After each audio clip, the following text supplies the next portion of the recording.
You ask Tiger to solve. This deals with linear equations with one unknown.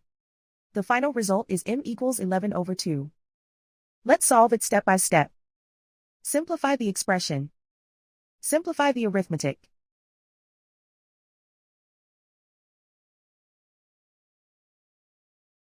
Isolate the m.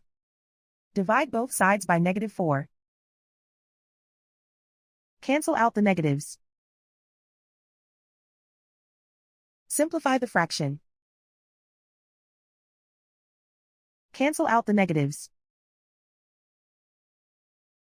Find the greatest common factor of the numerator and denominator. Factor out and cancel the greatest common factor. And so the final result is m equals 11 over 2.